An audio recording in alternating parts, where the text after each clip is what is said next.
Hoy presentamos ya a nuestra experta de esta jornada, muy enaltecidos de que esté con nosotros la doctora Gabriela Patricia Guijarro. Como les mencionaba, ella es médica especialista en medicina familiar y comunitaria por la Universidad Técnica de Ambato. Médica residente y asistencial del primer y segundo nivel de atención a público y privado, a nivel público y privado. Médica investigadora por la Universidad Técnica de Ambato, expositora en diferentes eventos, seminarios y talleres de perfeccionamiento nacional e internacional.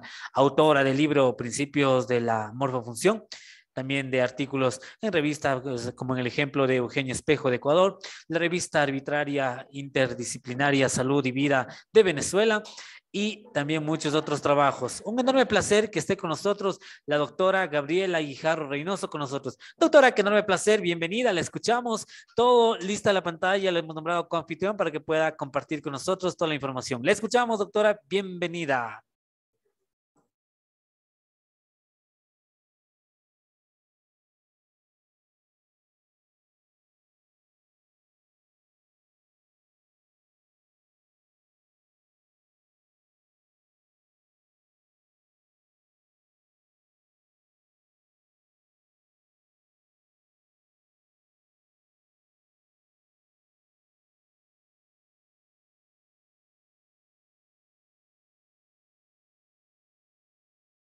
Doctora, no sé si logra escucharnos. Estamos ya viendo en pantalla su diapositiva para que lo ponga en pantalla completa y si nos confirma habilitando también su audio para poder escuchar.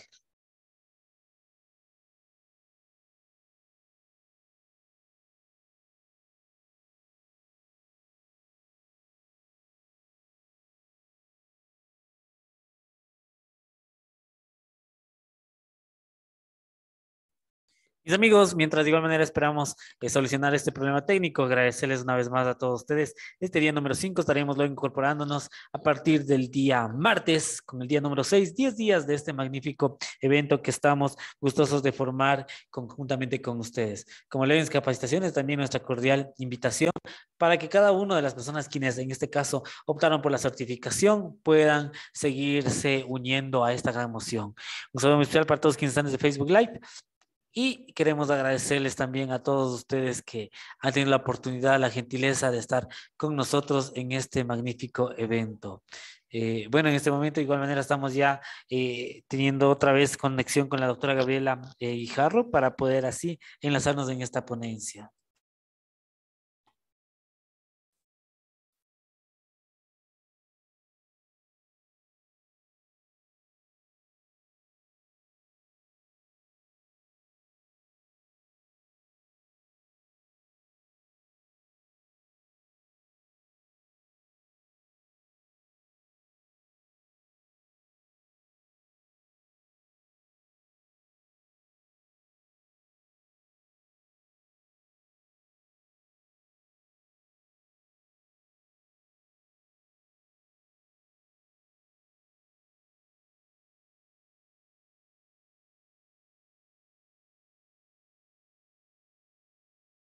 Doctora Gabriela, creo que estamos ya teniendo la conexión nuevamente con usted. Muchas gracias por estar con nosotros. Le nombro coanfitrión al siguiente usuario, el que tiene, por favor, y la renombro también para que podamos continuar con usted.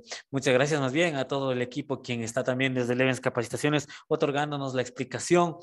Y a todos ustedes, mis amigos, si tenemos alguna inquietud y estaremos también solventándolo. Noelia nos está haciendo una pequeña inquietud. Bueno, estaremos solventándolo posterior a terminar en esta ponencia. Doctora Gabriela, no sé si logra ya tener conexión con Ahora sí, nosotros. no sé si me escuchan. Buenas tardes. Muy buenas tardes, doctora. Efectivamente, la escuchamos y lista para compartir sus diapositivas. La colocamos en pantalla completa nada más. Qué enorme placer volver a verla, doctora, después de unos Sí, eventos a los académicos tiempos, que ¿cómo también. les va? Muy buenas tardes con todos. Qué gusto otra vez saludarles. Perdón, creo que hubo una falla por aquí. Me disculpo por haberme desconectado, pero bueno, vamos a empezar con la exposición de mi tema. No se preocupe, doctora, sucede en todo, en las mejores familias, como decían por allá. Así pasa. Es que ahora todo Bienvenida a es por todos, soy el internet. público, estamos desde 3 plataformas y el gusto es mío el poder presentarla. Le escuchamos y todo suyo a la plataforma, doctora. Gracias por estar con nosotros. Muchísimas gracias con todos. Muy buenas tardes. Un gusto saludarles a todos, esperando que se encuentren muy bien y muy animada de estar dando este tema muy importante, tanto para el primero, para el segundo nivel y para aquellos que están formándose nuevamente en esta parte de la medicina. El tema que yo les voy a dar es la importancia y el manejo de los cuidados paliativos en enfermedades oncológicas. Para eso vamos a empezar primero con un concepto básico que ¿qué son los cuidados paliativos? Los cuidados paliativos son aquellos cuidados que nos van a ayudar a mejorar la calidad de vida de todos los pacientes que tengan una enfermedad grave o que tengan una enfermedad que ponga en peligro su vida. Dentro de estas incluye lo que es el cáncer, enfermedades cardíacas, pulmonares, renales, SIDA, fibrosis quística, esclerosis múltiple, en fin, todas las patologías que sabemos que tienen un riesgo inminente para la persona. Se entiende también que es un cuidado de alivio, es un cuidado médico de apoyo que va a controlar los síntomas y que no solo se va a centrar en el paciente, sino en todo su entorno, en todos sus allegados. La Organización Mundial de la Salud nos indica que los cuidados paliativos forman parte de un tratamiento integral en el cuidado de molestias, síntomas, estrés, afectaciones psicológicas, físicas, emocionales, culturales, inclusive todo aquello que es el entorno familiar, inclusive las creencias y la espiritualidad. Constituye un planteamiento que permite mejorar la calidad de vida tanto del paciente como de sus familiares, concretamente en la prevención, como aliviando el sufrimiento, no solamente el dolor, sino el sufrimiento que puede generar una enfermedad grave, con una detección precoz, con una correcta evaluación y con una terapia tanto de tipo general, de tipo farmacológico, de tipo psicológico, es decir, un tratamiento integral como ya lo indiqué anteriormente. Para nosotros hablar de los cuidados paliativos, tenemos que tener en claro un poco lo que es la epidemiología. Se dice que entre el 30 y el 40% de los pacientes que padecen cáncer siempre van a llegar a sufrir un dolor. Y de estos, en las etapas finales, recién el 70% va a manifestar esta sintomatología, porque recordemos que el cáncer en sus estadios iniciales generalmente es asintomático, es decir, que no va a presentar mayor síntoma para nosotros poder detectar. El dolor crónico también afecta a la mitad de los pacientes con enfermedades no oncológicas. Ya habíamos visto enfermedades pulmonares, enfermedades cardíacas, enfermedades renales, SIDA, esclerosis múltiple. Se dice que más o menos el 40% de esta población pueden llegar a tener un dolor crónico. Para irnos ya acercando, en Argentina se dice que el 1.5 y el 7% de las personas adultas mayores de 65 años necesitan una atención o un cuidado paliativo. Como habíamos dicho, no necesariamente solo por las enfermedades. También tenemos y vamos a ir viendo qué es lo que abarca y qué es lo que vamos a ver en un cuidado paliativo. Aquí en el Ecuador, las dos ciudades que más cáncer presentan es Guayaquil y Quito. En Guayaquil hay una incidencia de cáncer en mujeres de 165 por cada 100.000 habitantes y en hombres de 142, mientras que en Quito tenemos 230 casos en mujeres por cada 1.000 habitantes. Esto es muy importante, ¿por qué? Porque vamos a partir de esto para el objetivo de los cuidados paliativos. Los objetivos y el principal y el que siempre todos vamos a asociar es el alivio del dolor. El alivio de los síntomas que presentan, que generalmente casi todos los pacientes se van a quejar de dolor, de náusea, de disnea, de estreñimiento, tal vez trastornos psicológicos tipo ansiedad, depresión. ¿Cuál también es el otro objetivo? Es una comunicación e información adecuada. Recordemos que cuando un paciente escucha tengo cáncer, asume con muerte, asume con algo catastrófico, con algo que le va a afectar definitivamente en todos sus aspectos. El respeto a la autonomía de los pacientes. Todos los pacientes tienen varios derechos, que eso entre los más importantes es el derecho a su privacidad, el derecho a que ellos puedan acceder a estos cuidados independientemente de su estado o de su parte económica. El apoyo a la familia o a las personas que les cuidan, el soporte emocional tanto al paciente como a la familia, la respuesta a necesidades espirituales. Cuando nosotros vemos un paciente que está con una enfermedad tipo cáncer, siempre vamos a escuchar que se aferran un poco más a la religión, empiezan a tratar de buscar el por qué y en muchas ocasiones incluso se escucha por qué Dios me castigó o empiezan a decir, Diosito, ¿por qué? ¿Qué es lo que me está ocurriendo? ¿Qué es lo que está pasando? Ahí también entran los cuidados paliativos al dar una respuesta a esta necesidad. La continuidad asistencial a lo largo de toda la evolución de la enfermedad. Los cuidados paliativos no lo vamos a dar solamente en las últimas instancias, es decir, cuando ya sabemos que el paciente está en sus últimos días.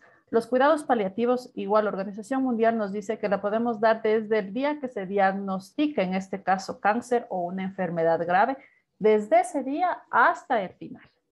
Y obviamente no vamos a esperar solamente cuando estamos con el paciente, porque como vimos, también vamos a tratar a las personas que le cuidan a su familia, es decir, que también tendremos que dar la atención del duelo en caso de que el paciente ya fallezca. ¿Cuál es la eficacia de los cuidados paliativos? Pues va a haber una mejoría de los síntomas, va a haber un apoyo emocional, va a haber una mejor comunicación. Vamos a asegurarnos que el paciente, nosotros tratemos de solventar los deseos que ellos tengan, tanto de preguntas como de necesidad biológica o psicológica.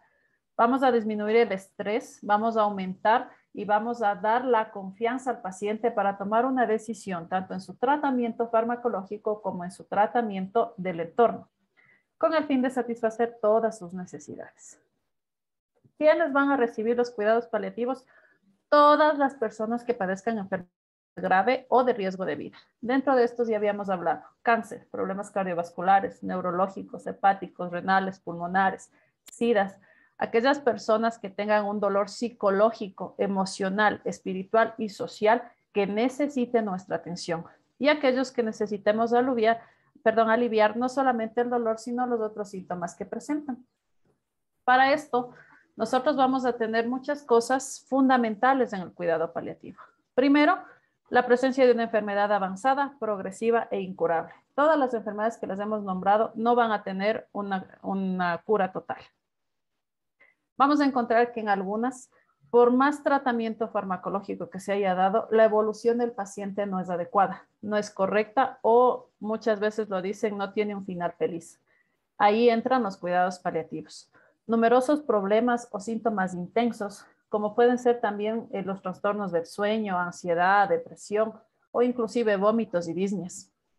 El impacto emocional, el pronóstico de vida inferior a los 6 meses, que generalmente se dice en los últimos estudios que a los pacientes con cáncer los diagnostican desde un estadio 2 a 3. Muy pocos son los que realmente se han diagnosticado en estadios iniciales, y por eso es que ahora se toma auge esto del cuidado paliativo.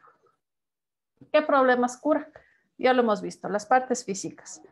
Más adelante les voy a indicar de manera general, porque recordemos que cada paciente es una persona individualizada, es decir, que el tratamiento no va a ser el mismo para todos. No vamos a querer tratar el dolor a todos de la misma manera, lo mismo la disnea o la náusea. Vamos también a ver los problemas emocionales o de superación. Dentro de estos va el temor, va el miedo, la ansiedad, la depresión e inclusive la etapa de duelo. La parte espiritual, como les había dicho, se acercan mucho a las creencias espirituales. Inclusive se ha visto que los pacientes recurren a terapias alternativas con el fin de buscar una mejoría o una curación total. No solamente en médicos certificados, sino inclusive recurren a lo que es la parte ancestral, a la medicina antigua, o incluye, se van donde sus sacerdotes, donde sus guías espirituales, con el fin de tener una mejoría. También tenemos que ver las necesidades de quien cuida al enfermo. Les estamos dando una responsabilidad adicional, porque es un cuidado diferente a una persona que tiene cáncer o una enfermedad grave a tener a una familia sana. Entonces tenemos que ver que aquí vamos a presentar otros síndromes, otros síntomas que también va a presentar la persona que le cuida. Y vamos a ver las necesidades prácticas. También vamos a ver preocupaciones económicas, legales, cuestiones de seguros, inquietudes de trabajo, e inclusive muchos nos piden lo que son las instituciones de ayuda. A nivel del Ecuador, nosotros tenemos algunas fundaciones que se dedican a los cuidados paliativos. Dentro de estas, principalmente tenemos en Guayaquil y Quito, obviamente en el Hospital de Solca, también tenemos en el Hospital de Guayaquil y tenemos en el Hospital Eugenio Espejo. La importancia de los cuidados paliativos lo vamos a tener en 3 ejes fundamentales: en el paciente, en la familia y en el equipo de atención. En el paciente, para que pueda tomar una decisión adecuada y certera de su tratamiento, con el fin de que prepare y finalice todas las tareas o todas las expectativas que él tenía, dando un sentido a lo que van a tener. Muchas veces el oír cáncer, el oír una enfermedad catastrófica o el oír una enfermedad que aparentemente tiene poco tiempo de vida, pierden el sentido en todo. Pierden las ganas de vivir, pierden las ganas de trabajar, pierden las ganas inclusive de relacionarse con el entorno. Entonces es aquí donde los cuidados paliativos nos van a ayudar. En la familia, a reducir la incertidumbre, a preparar tanto el espacio, el entorno en donde va a estar el paciente, como a prepararse ellos a sus cuidados. Y dentro del equipo de atención, vamos a primerito determinar el objetivo del tratamiento, proporcionar una información correcta, oportuna y adecuada. Y vamos a mejorar la calidad de vida por el tiempo que podamos tener a nuestro paciente. Para valorar en los cuidados paliativos en todos los pacientes, no solo en los pacientes de cáncer, vamos a ver la evolución y el pronóstico de la enfermedad. Vamos a ver los síntomas que sufre. Vamos a ver su situación funcional, el conocimiento de la enfermedad, sus necesidades emocionales, espirituales y existenciales y el entorno social. Recordar que muchos pacientes, cuando se les diagnostica de un cáncer o de una enfermedad catastrófica, todos corren a buscar en el Google. Y el Google les da unos pronósticos y les da unos síntomas y les da una información, en muchos casos que puede ser real, pero en otras sí se van a la parte exagerada o a la parte final. Y cuando el paciente lo lee, tiene un conocimiento extremo de todo lo malo que le va a ocurrir. Entonces eso lo tenemos que tener en cuenta. Para nosotros poder controlar los síntomas, tenemos que también tener en cuenta, primerito, evaluar al paciente antes de tratar. Lo que les había dicho, no porque tenga dolor a todos les vamos a tratar con el mismo medicamento. No porque venga con Disney a todos les vamos a poner oxígeno y sean felices. Tenemos que explicar las causas y buscar las terapias que necesita cada paciente, recordando que el paciente es una persona individual. No siempre vamos a dar el mismo tratamiento. En caso de los pacientes con cáncer, generalmente las terapias son mixtas. Son terapias de cuidados generales, son terapias farmacológicas. A veces nos toca incluir lo que es psicólogos, psiquiatras, nutricionistas, fisioterapistas y no solamente al médico. Tenemos que monitorizar los síntomas, recordando que va a haber estadios que van a ir presentando. A continuación les voy a indicar esto de los síntomas y tenemos que tener mucha atención a los detalles y a los efectos secundarios de los medicamentos. No todos los pacientes nos van a tolerar el mismo medicamento y en muchos de los casos mejor los van a rechazar y es ahí cuando ya no buscan nuestras ayudas y recurren a otras terapias o otras técnicas. Como les había dicho, aquí vamos a ver los síntomas que se van a producir, tanto de manera inicial como de manera final. En base a esto, nosotros vamos a evaluar a nuestro paciente y vamos a decidir darle o no el manejo terapéutico, farmacológico o darle un tratamiento general o darle de una manera integral qué es lo que necesita. Como vemos, generalmente de manera inicial van a presentar una disfagia a los líquidos, van a tener a veces alteración de la conciencia y hay unas escalas de cuidados paliativos que menoran en el 20% las escalas, ya las voy a dar más adelante. Estos son los síntomas iniciales, los que generalmente van a presentar. Ya a medida que van yéndose, acercando a su estadio final, se puede decir, vamos a ver que ya hay alteraciones en la respiración, ya está cianótico, ya está núrico, ya presenta una apnea o una disnea o una apnea, ya tenemos respiraciones que no son las adecuadas y ya vemos que el pulso igual va a empezar a bajar. Entonces, como vemos, vamos a empezar desde los síntomas más comunes y después vamos a encontrar hasta un punto en el que nuestro paciente obviamente va a fallecer. ¿Cómo vamos a manejar los síntomas? Como les había indicado, los síntomas son diferentes en cada persona. No podemos nosotros tratar de manejar a todos de igual manera, pero sí tenemos que evaluarlos de una manera general. El principal y el síntoma que más nos va a acarrear en un cuidado paliativo es el dolor. Para eso, nosotros tenemos en la parte de la anamnesis un acrónimo que es el OPQRST, que este nos va a ayudar. Primero, la O es el inicio, el onset. ¿Cuándo va a comenzar el dolor? Si fue de un inicio súbito, si fue de un inicio gradual, ¿cuánto duran los episodios del dolor? ¿En qué frecuencia lo vamos a encontrar?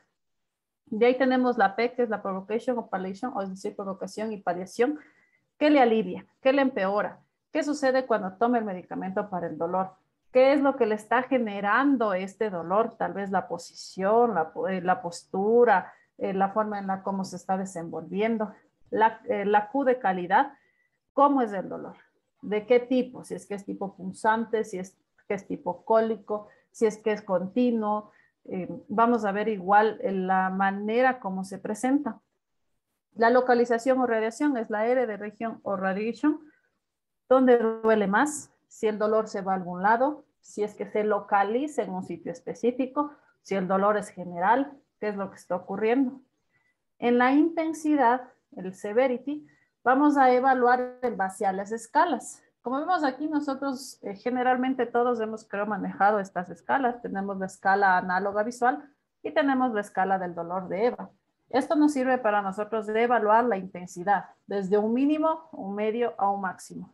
Generalmente ya cuando las personas, o si es que son niños, o si son adultos, que a veces tú le preguntas, del 1 al 10, ¿qué tan fuerte es el dolor? Y no entienden, pues usamos la escala análoga. A ver, usted en el dolor, ¿cómo se siente?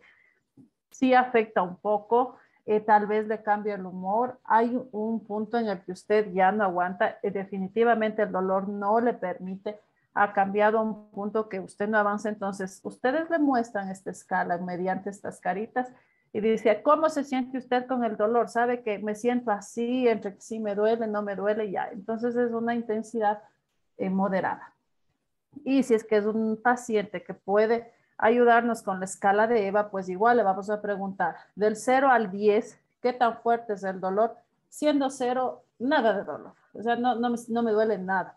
Y siendo el 10 un dolor que ya no tolera, que no puede moverse, que está llegando a un punto de ser incapacitante, es decir, un punto que ni siquiera puedo ni mover ni el dedo porque me duele. Entonces ahí nos va a ir diciendo, y como vemos aquí nos dice, del 0 al 2, el 0 sin dolor obviamente, 1, 2 y 3 poco dolor, 4 y 5 un dolor moderado, 5, 6 y 7 un dolor fuerte, 7, 8 un dolor muy fuerte y el 10 ya es un dolor insoportable. Una vez que nosotros hemos visto la severidad, vamos a ver la evolución, es decir, si el dolor es continuo, es episódico, si ha empeorado, si sigue igual, si es que está a lo largo de todo el día, si es que se presenta más en la noche o qué es lo que está ocurriendo. Una vez que nosotros hemos hecho esta anamnesis en todos los pacientes que presenten dolor, nosotros podemos pasar al manejo del dolor. Para eso, igual es de conocimiento que nosotros tenemos la escala analgésica dada por la OMS que nos da 3 escalones. El primer escalón, que son los analgésicos no opioides, como los AINES, el paracetamol y el metamizol. No podemos indicar exactamente una dosis. La dosis estándar, todos sabemos, paracetamol 500 miligramos cada 8, cada 6 horas. Pero no podemos hacer eso, como les he dicho, en todos los pacientes. Tenemos que considerar a cada uno. ¿Será que al uno le dejo cada 8? ¿Será que al otro le dejo cada 6? Mejor el otro paciente considero yo que le voy a dejar mitamezol, una ampolla intravenosa. O sea, vamos a ir valorando a cada paciente. Esta escala, ¿para qué nos sirve? Para saber con qué medicamento empiezo y con cuál te puedo terminar. Por eso, primero, los analgésicos ni opioides, es decir, los que tenemos en todo lado. Segundo, ya vamos a los opioides débiles, que puede ser la codeína, la dihidrocodeína o el tramadol.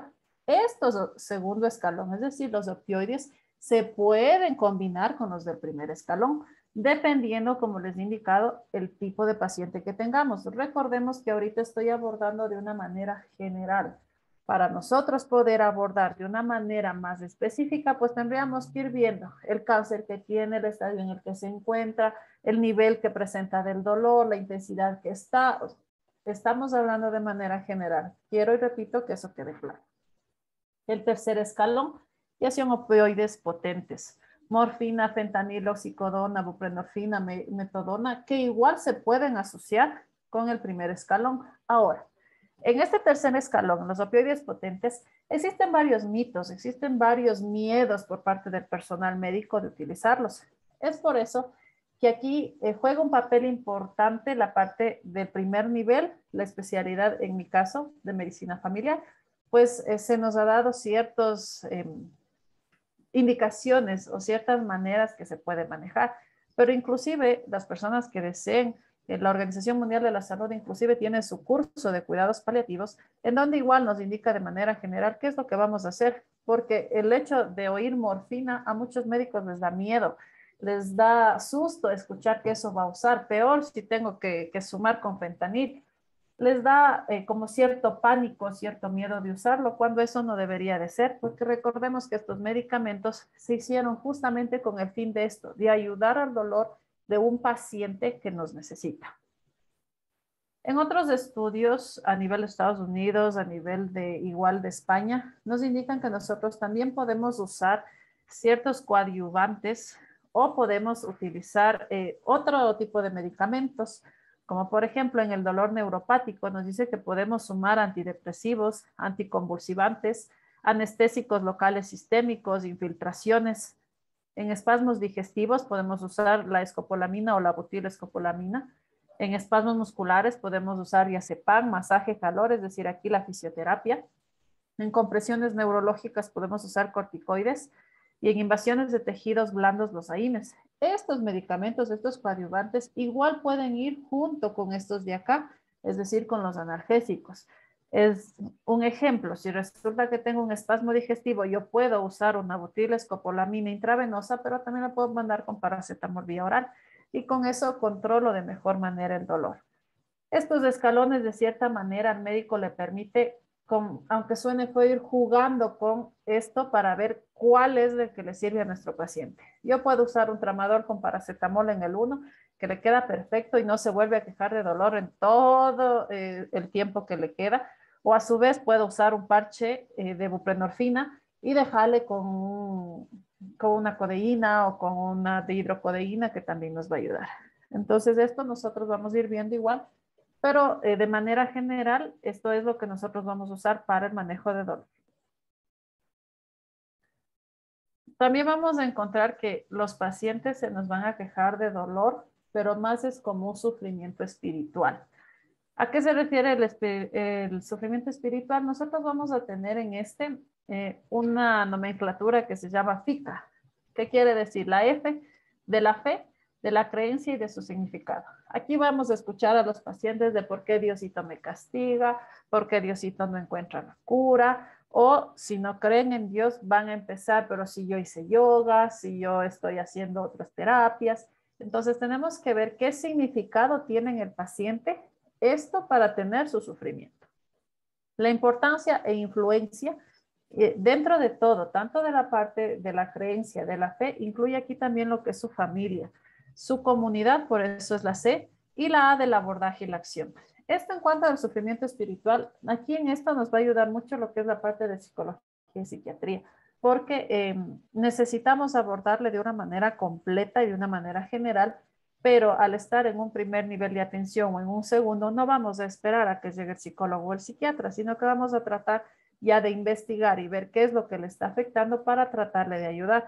No con eso vamos a nosotros imponer nuestras creencias o imponer nuestra fe o lo que nosotros pensemos ante el paciente. Siempre debemos de recordar que cada uno tiene su fe, su creencia y su influencia. Lo único que nosotros podemos hacer es reforzar o tratar de ver cómo se le puede ayudar. Vamos a ver lo que es la anorexia. Recordemos que la anorexia es la incapacidad del paciente para comer normalmente. Las causas principales de esto va a ser la carga tumoral que presenta.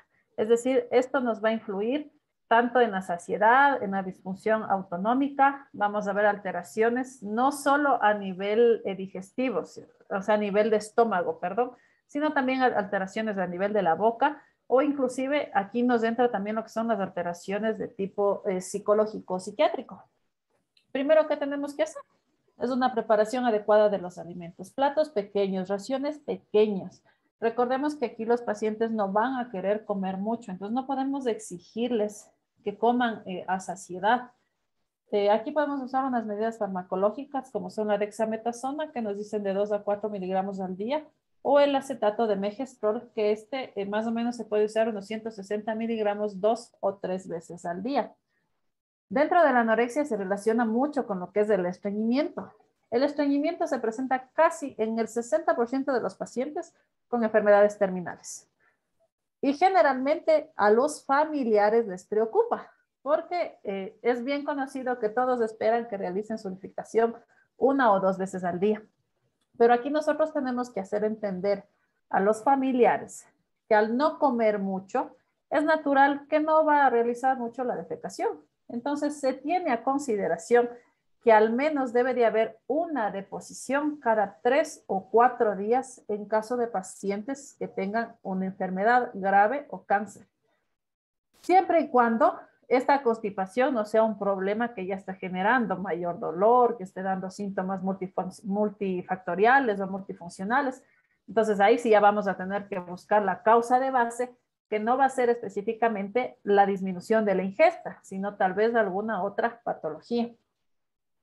Dentro de los cuidados de la boca, nosotros tenemos que tener en cuenta también que muchos de nuestros pacientes tienden a tener la boca seca o tienden a tener mal aliento, o en muchos de los casos se preocupan porque ven su mucosa oral que ya presenta ciertas alteraciones. Para eso, ¿qué nos recomiendan? Nos recomiendan primero usar un cepillo suave para que podamos nosotros limpiar lo que son dientes y lengua. Y si se diera el caso que no puedo usar un cepillo, pues tenemos que recurrir a lo que son las torundas puestos en unos guantes de gasa, o tal vez ayudarle a remover mediante las gasas o mediante la torunda dentro de la boca. En caso de ser posible, se les puede indicar que nos ayuden masticando piña, que haya un enjuago normal, que haya una humidificación de la boca, es decir, sorbitos de agua. Muchas veces se les da más o menos cada 2 o 4 horas sorbitos de agua de manzanilla con limón, tal vez un poquito de los cubitos de hielo, también a veces les gusta tener en la boca. O también podemos darle alguna en la parte de la mucosa, es decir, de los labios, podemos colocarles vaselina líquida con el fin de que esto se permanezca húmedo. También podemos usar lo que son los enjuagues bucales que vienen de clorexidina, los enjuagues comunes que podemos encontrar en el mercado, o inclusive muchos nos dicen que podemos usar lo que son yogures naturales que nos ayudan también a veces con la limpieza y con la desinfección de nuestra boca. Tenemos que tener en cuenta que también pueden tener a nivel de la boca lo que son alteraciones tipo cándida oral. Para eso nosotros podemos dar nistatinas cada 4 horas, siempre y cuando el paciente pueda deglutir. Igual, si tiene una prótesis dental, tenemos que tener en cuenta que puede tener muchas infecciones y tenemos que usar soluciones que nos eviten las mismas. Los gargarismos, es decir, cuando usan y les hacen que hagan las famosas gárgaras, en el 7.5% de los casos mejora lo que es el mal aliento o la halitosis de nuestro paciente. Entonces, tenemos que tener en cuenta que la higiene bucal es muy importante tanto para lo que es la anorexia como el estreñimiento. Dentro de lo que es la náusea y el vómito, nosotros también vamos a tener en cuenta algunas cosas. Como ya habíamos visto, los pacientes no van a querer comer. Entonces, la dieta nosotros tenemos que fraccionar de 6 a 7 tomas. Vamos a darles dietas semiblandas, blandas o inclusive líquidos. No debemos presionar una mayor ingesta. ¿Por qué razón? Porque el rato que nosotros queremos al paciente que consuma, lo que suelen decir los familiares, es que está débil porque no come y le quieren obligar a comer, nosotros estamos causando en nuestro paciente una frustración porque no avanza a comer, porque no puede digerir. Entonces llega un punto en el que él se siente encima de frustrado, no le sirve el alimento y vamos a causar, aparte del trastorno de la náusea y el vómito, vamos a causar otros síntomas. Entonces tenemos que darles comidas en menor cantidad, pero que sean de mayor valor nutritivo. Es por eso que les decíamos que existe la atención integral, es decir, que podemos ayudarnos también con lo que es los nutricionistas. Ya si es que necesitamos mismo medidas farmacológicas, nosotros sí podemos usar medicación. Dentro de esto nos indican que podemos usar el dimenhidrinato, el haloperidol, la metoclopramida o la domperidona, siempre y cuando nosotros vayamos a usar estos medicamentos viendo las patologías bases. Como ya les indiqué antes, tenemos que determinar que realmente solo sea por la parte de su enfermedad crónica o de su cáncer. Pero si ya vemos que la náusea o el vómito se da por decirles, por el consumo de algún medicamento, obviamente vamos a suspender el medicamento. Si vemos que es por una obstrucción, supongamos que tiene un tumor gástrico o tiene una hepatomegalia que nos está causando la náusea y vómito, obviamente vamos a darles medidas farmacológicas, pero ya necesitamos recurrir a un especialista. A veces incluso se necesita administrar antieméticos por vía intravenosa y para eso nosotros muchas veces se les pone cada 24, cada 48 horas con el fin de que puedan tomar su medicación, pero siempre y cuando el especialista, como decía, por ejemplo, en el cáncer gástrico nos diga, sabe que si tienen que inyectarle cada día. Entonces, listo, procedemos a hacer lo mismo, pero siempre para nosotros manejar el dolor tenemos que ver la etiología y valorar a qué punto necesita, solo medidas generales o medidas farmacológicas. Dentro de lo que es la disnea, recordemos que la disnea, nosotros vamos a tener muchos procesos. Esto de la disnea ya es uno de los síntomas casi frecuentes en los pacientes ya terminales. Entonces aquí nosotros tenemos que modificar todo lo que son los procesos, como por ejemplo quimioterapias, radioterapias, transfusiones u otras enfermedades que nos puedan presentar. Primero que nosotros vamos a hacer, lo que son los síntomas generales. Tenemos que tener al paciente siempre acompañado de alguien, nunca debemos de dejarlo solo. Debemos de tener el espacio donde él se encuentre con aire fresco, es decir, que haya una buena ventilación.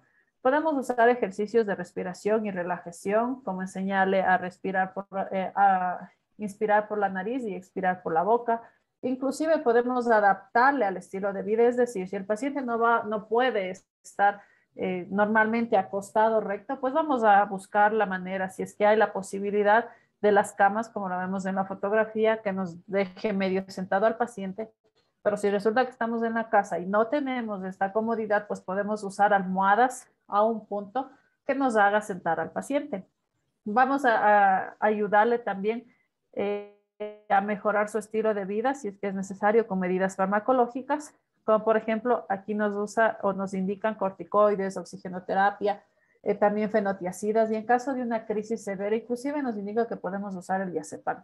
Cabe recalcarles que cuando nosotros tengamos un paciente con crisis, nosotros tenemos que tener en cuenta que eso no podemos tratarlo dentro del hogar, ahí sí ya necesitamos llevarle a un centro de especialidad, a un centro que nos pueda ayudar y que nos pueda facilitar el manejo de este paciente. Tenemos que descartar también que la disnea que está presentando el paciente no sea por una infiltración del parénquima pulmonar o que no sea por una afectación a nivel pleural o un derrame, por ejemplo. No vamos a esperar a la parte general, sino que ya tenemos que hacer los otros tratamientos como una toracocentesis, que igual no se va a realizar en el domicilio, sino que se va a realizar en un hospital en este caso. Tenemos que hacer una valoración completa en esto de la disnea, como pueden ser los síntomas de hipoxia. Tenemos que ver que no haya aparte alguna anemia, alguna ansiedad o una insuficiencia cardíaca, que en estos casos pues ya necesitamos exámenes complementarios, no solo oxígeno como los había indicado, sino que ya tenemos que darle un tratamiento más especializado. Para esto, nosotros también tenemos que tener en cuenta que los corticoides sí nos van a ayudar, pero debido a la situación en la que estamos dentro de una pandemia, también tenemos que tener mucho cuidado y tenemos que protegernos tanto a nosotros, proteger al paciente y proteger a su familia. Entonces, primerito, tranquilizar a la familia, tranquilizarse el médico, porque si el médico está exaltado, exasperado por atender al paciente, puede tener cierto tipo de confusión, tiene que evaluarle correctamente y si es que descubrimos que definitivamente la disnea es por el cáncer, pues nos vamos a esto, a nuestras medidas generales y farmacológicas. Pero si estamos ante otras patologías, pues lastimosamente nos toca mandar al paciente. Vamos a tener otras alteraciones, alteraciones de depresión, ansiedad, alteraciones del sueño. Tenemos que tener cuidados de la piel. Todo eso nos abarca lo que es los cuidados paliativos. Ahora, ¿qué es también importante dentro de los cuidados paliativos? Es la manera de comunicar. Nosotros, como personal de salud, tenemos la obligación de informar al paciente de una manera adecuada y oportuna. y tenemos que saber hasta qué punto quiere saber nuestro paciente. Tenemos que orientarlo a todo el panorama de su enfermedad. No con ello vamos de una a entablar al paciente, ¿sabe qué? Usted tiene cáncer, tiene dos años de vida y sabe que definitivamente se va a morir. Esa manera de hacerlo no va para nada. A continuación vamos a hablar de cómo tenemos que afrontar lo que es una mala noticia. Existen médicos que muchas veces se olvidan del lado humano y simplemente informan. Sí, tiene cáncer, pero la manera de informar tiene que ser de una manera humana, no olvidándonos que nosotros tenemos la obligación de orientar al paciente qué puede realizar y tenemos que apoyar la situación que ellos tengan. Muchas veces los pacientes que tienen o necesitan cuidados paliativos son adultos mayores, como lo vemos en la foto. Pues el apoyo tiene que ser nuestro, tiene que ser de la familia y tiene que ser de su entorno. Cuando nosotros llegamos ante un paciente con una enfermedad grave, como el cáncer, o como una enfermedad catastrófica, tenemos que ver su lenguaje corporal. No todo paciente nos va a decir, sí, sí me siento mal, sí me siento triste, sí paso llorando, sí me duele. Muchas veces ellos tienden a encoger o a encerrar lo que ellos sienten, pero aquí entra mucho la perspicacia del médico, de la persona que le va a ver. Vamos a ver su lenguaje corporal, sus gestos, su mímica. A veces se puede distinguir en las manos también cuando algo les está ocurriendo. Muchos de los pacientes que están en estas enfermedades dejan de hablar y simplemente tienden a apretarnos la mano, a hacer este movimiento, que es una manera de solicitarnos ayuda. O igual en su rostro, nosotros podemos ver la manera como se está expresando, cómo se comunica con nosotros. Tenemos nosotros que ver el conocimiento de la verdad.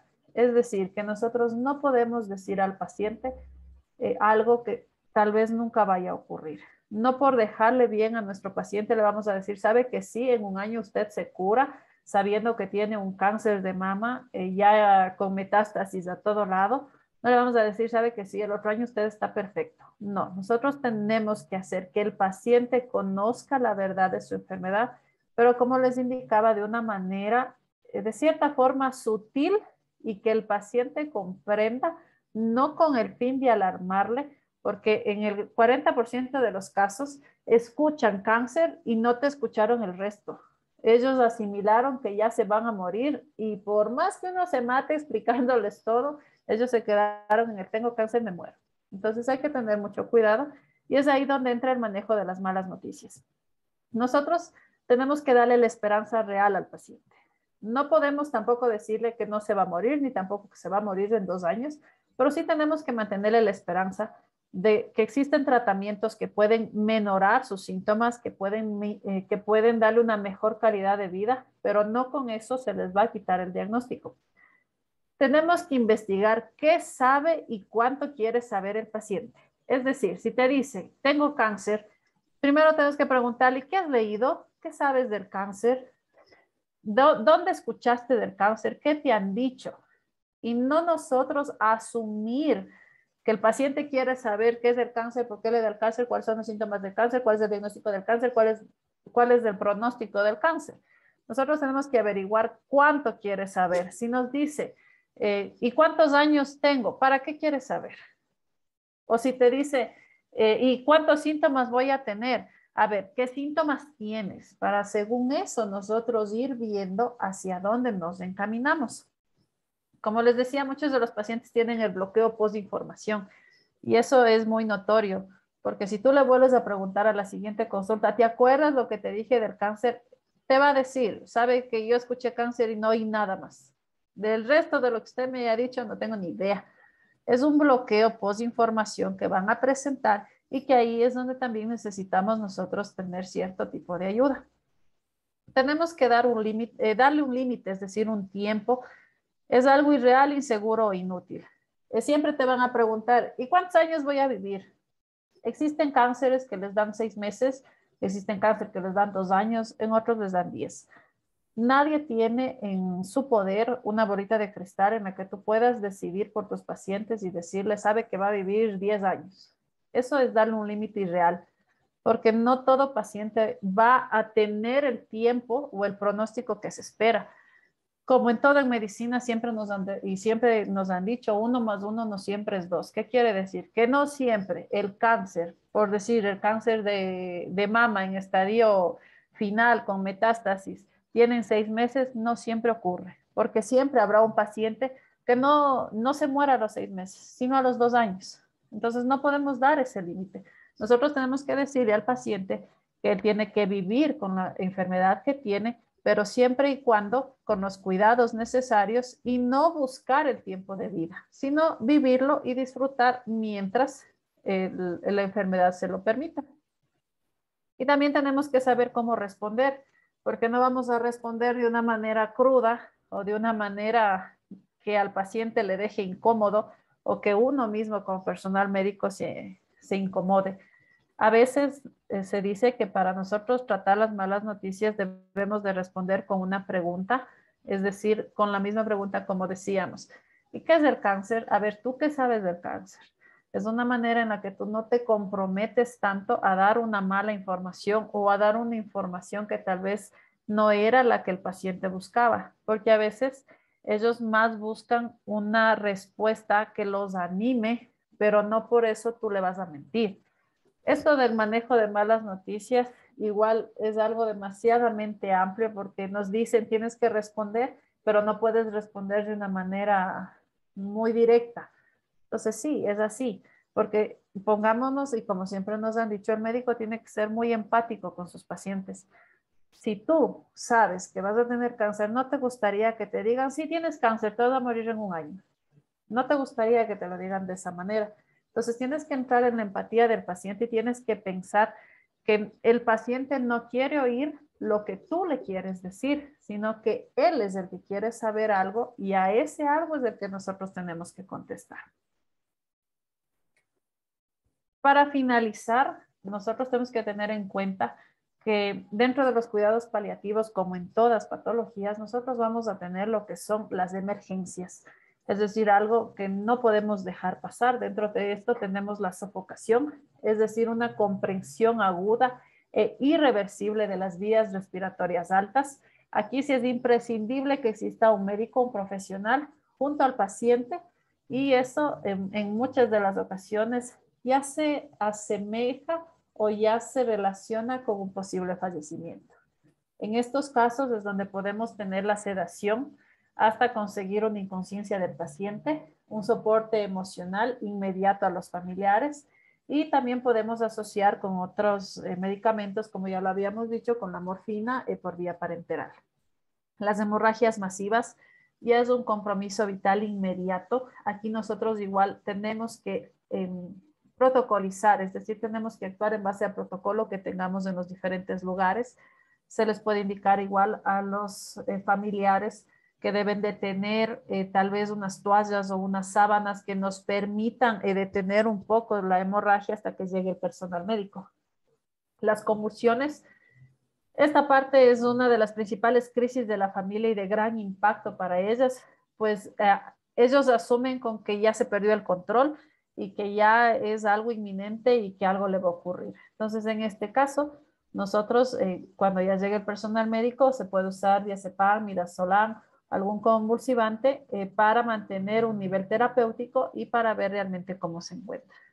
Y también una emergencia es las crisis de claudicación familiar. ¿Qué quiere decir esto? Quiere decir que en el transcurso de la enfermedad el paciente se descompensa, es decir, que tiene sus altibajos y entonces todos sus familiares, en vez de ayudar, acentúan más el problema. Es decir, que lo vuelven de algo que ya se sabe de cierta manera que va a ocurrir, lo vuelven un impacto que va no solo a los familiares que viven con la persona, sino a los que incluso están lejos. Hay un desajuste total para adaptarse, es una situación nueva, les genera más problemas, no saben cómo reconocer, buscan muchas demandas. ¿En qué sentido? Buscan al técnico, buscan al médico, buscan al familiar de poco más que vive en el extranjero, que venga a ver lo que está ocurriendo. Esa es una claudicación familiar. Las causas más frecuentes van a ser por los síntomas más mal controlados, porque aparezca un nuevo síntoma, es decir, que antes solo tenía dolor, ahora ya hay disnea. Que hayan sentimientos ya de pérdida, de miedo, de incertidumbre, o que el mismo paciente ya te empieza a hablar de su muerte. Cuando hay depresión, cuando hay soledad, o cuando hay dudas en el tratamiento y en la evolución. Entonces, en este sentido, lo primero que nosotros tenemos que hacer es instaurar unas medidas de control de los síntomas, informar a los familiares o a la persona que le cuide qué síntomas puede presentar, cuándo nos tienen que buscar, cuándo necesitan tener ayuda. Siempre tenemos que tener una disponibilidad de un lugar tranquilo, sin prisa y de cierta manera, si es que se puede y está al alcance, inclusive se les puede dejar hasta el número de la persona que está a cargo de esta persona con el fin de que pueda tranquilizar a la familia. Revisar todos los acontecimientos, esclarecer las dudas de la evolución del paciente y del tratamiento con el fin de mantener tanto a la familia como al paciente dentro, se puede decir, de un estado no normal, sino dentro de un estado adecuado, tanto de la enfermedad física como emocional. Para finalizar, este cuadro ustedes lo van a encontrar en los cursos de la Organización Mundial de la Salud, en donde nos habla de los cuidados paliativos, que nos dice que es la atención a pacientes con enfermedades potencialmente mortales, y no nos olvidemos de sus familiares, no solo del paciente. ¿Dónde se va a presentar? Puede presentarse en la casa, en el centro de salud, en los hospitales o en hospitales ya de enfermos terminales. ¿Con qué fin? Con el fin de mejorar la calidad de vida tanto del paciente como de sus familiares. ¿Son beneficiosos para el sistema de salud? Claro, porque va a reducir las hospitalizaciones. Porque recuerden que ahora ya existen los médicos especialistas de primer nivel, que inclusive en algunos de estos pacientes de cuidados paliativos se les deja ya con la medicación en casa, con el fin de evitar esto, las hospitalizaciones innecesarias. Vamos a aliviar tanto el sufrimiento físico, psicológico, espiritual y emocional. Y esto va a ser prestado no solo por el profesional especialista, puede darlo cualquier persona, puede darlo cualquier voluntario, puede darlo a la licenciada, a la enfermera, puede darlo, porque recuerden que no solamente es parte médica, es parte psicológica y emocional. Y en eso puede incluir cualquier persona, personal de salud. Muchísimas gracias. Estoy dispuesta a cualquier pregunta. Muchas gracias a usted, doctora, por el tiempo que nos permite compartir. De verdad, muy agradecidos todo el público de Levens Capacitaciones por su tiempo, pero sobre todo por la experiencia que nos compartió en este día sábado, del día número 5 de este evento, doctora. Doctora Gaby, no sé si de pronto podemos de igual manera, mientras nos planteen alguna inquietud, mis amigos, si tenemos dudas, pueden dejarlo tranquilamente en nuestra plataforma de chat, los diferentes chats que tenemos y manejamos para ustedes en este evento. Un saludo muy especial para nuestros amigos quienes se enlazan desde México, Colombia, Perú, siempre compartiendo nuestra información de Levens Capacitaciones. Un enorme placer tenerlos a todos ustedes. Doctora Gaby, mientras tanto, no sé si podemos darles algún último saludo, una indicación para todos nuestros participantes. Por favor, le escuchamos.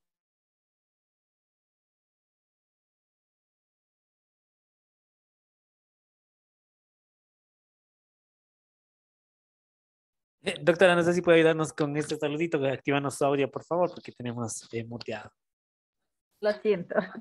Bueno, primero, felicitándoles como siempre, porque están al tanto y están siempre pendientes de las capacitaciones que se requiere como personal médico en todo sentido y en todas las exposiciones que siempre están ahí al día. En cuanto a las personas que nos escuchan, pues recordarles que las enfermedades que son de tipo terminales, catastróficas o que son inminentemente mortales, van a afectar no solo a la persona, no solo a la familia, sino a toda la sociedad.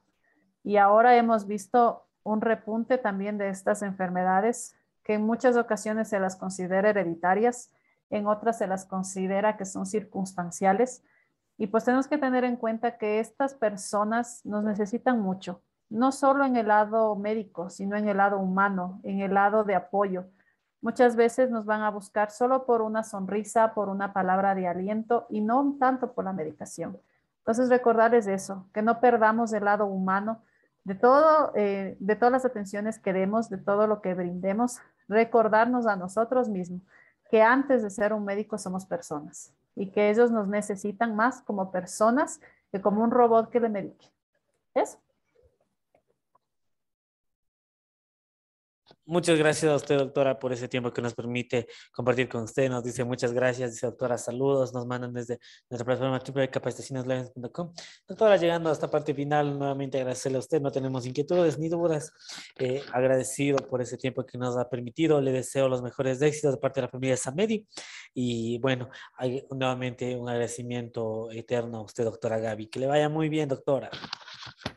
Muchas gracias a ustedes también, que tengan una buena noche, un buen fin de semana y que Diosito les cuide. Muchas gracias, doctora, y también a nuestros queridos amigos quienes están con nosotros compartiendo en este día número 5 de este evento internacional, el primer Congreso Internacional de Oncología, Diagnóstico, Tratamiento Médico. Queremos agradecerles a todos ustedes. Vamos a habilitar en este momento el link de asistencia para publicarlo en las diferentes plataformas. Mientras tanto, les damos las debidas indicaciones para todos ustedes quienes han estado con nosotros compartiendo en esta jornada. Y recordarles que aquí volvemos a compartir nuestro día número 6. Son 10 días de capacitación. El día número 6 estaremos viviéndolo el día martes con ustedes compartiendo una información increíble dentro de este mismo evento.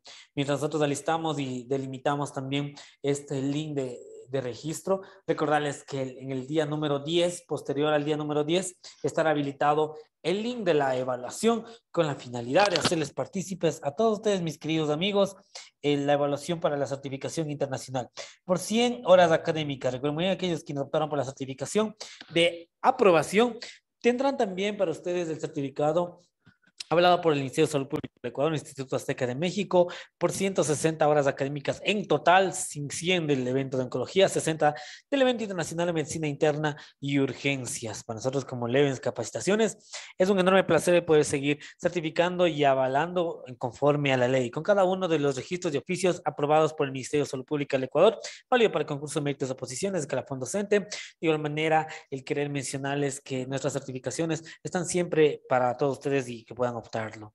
Mis amigos, hemos compartido ya el link de registro de asistencia. Pueden colocar ahí sus datos, por favor. Les hemos publicado ya en las 4 plataformas para que puedan tenerlo y cada quien puede registrarlo.